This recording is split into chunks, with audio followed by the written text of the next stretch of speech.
இப்போ வந்து நம்ம காரை பார்க் பண்ணும்போது நம்ம வந்து எப்பவுமே ஸ்டேரிங்கில் வந்து ஸ்ட்ரெயிட்டாக நம்ம நிப்பாட்டணும்.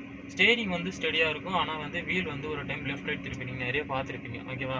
நம்ம நிறைய பேர் கார் பார்த்தீங்கன்னா டயர் வந்து லெஃப்ட்டில் திரும்பி இருக்கும், ரைட்டு திரும்பி இருக்கும். ஓகேவா?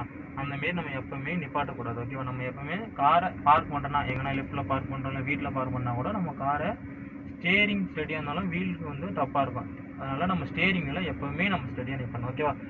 எப்போவுமே நம்மளுக்கு வந்து இந்த டீ பொசிஷன் இருக்குது பார்த்தீங்களா, இந்த பொசிஷன் நம்மளுக்கு இருக்கணும். எப்போவுமே இந்த பொசிஷனில் இருந்தால் மட்டுமே நம்ம வந்து வீல் வந்து ஸ்ட்ரைட்டாக இருக்குன்னு கன்ஃபார்ம் பண்ண முடியாது. ஒரு 50% தான் நம்மளால் கன்ஃபார்ம் பண்ணணும்.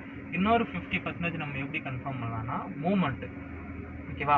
இந்த மாதிரி காரை நம்ம ஸ்ட்ரைட்டாக நிப்பாட்டிட்டு மூமெண்ட் கொடுத்து பார்க்கணும். ஓகேவா? ஃபஸ்ட்டு இது போடுங்க.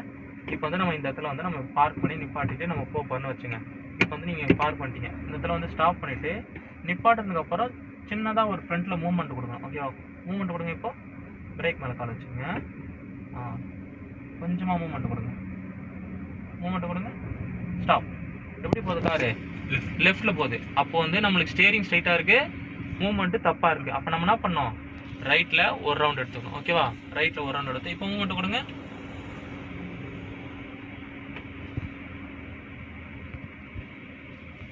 ஸ்டாப். இப்போ எப்படி இருக்குது மூவ்மெண்ட்டு?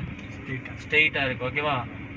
இதே மாதிரி நம்ம எப்போவுமே ஸ்டேரிங் ஸ்ட்ரைட் பொசிஷனில் வச்சுட்டு மூவ்மெண்ட் நம்ம கொடுத்து பார்க்கணும். அப்போ தான் நம்மளுக்கு லெஃப்ட்டில் போதா ரைட்டில் போதான் தெரியும். இப்போ நம்ம லெஃப்ட்டில் போவோம், ரைட்டில் ஒரு ரவுண்ட் எடுத்தோம். அதே ரைட்டில் போயிடுச்சுன்னா லெஃப்ட்டில் ஒரு ரவுண்ட் எடுத்து ஸ்டடி பண்ணணும். ஓகேவா? இந்த மாதிரி நம்ம ஸ்டேரிங்கை ஸ்டடியாக வச்சுட்டு மூவ்மெண்ட் கொடுத்து பார்க்கணும். அப்படி மூவ்மெண்ட் கொடுத்தா மட்டும் தான் நம்மளுக்கு வந்து வீல் வந்து ஸ்ட்ரெயிட்டாக இருக்கா இல்லையான்னு தெரியும். ஓகேவா? இதை வச்சு நம்ம கண்டுபிடிச்சிக்கலாம் ஸ்டேரிங் வீல் ஸ்ட்ரெயிட்டாக இருக்குது. ஓகேவா? ஓகே.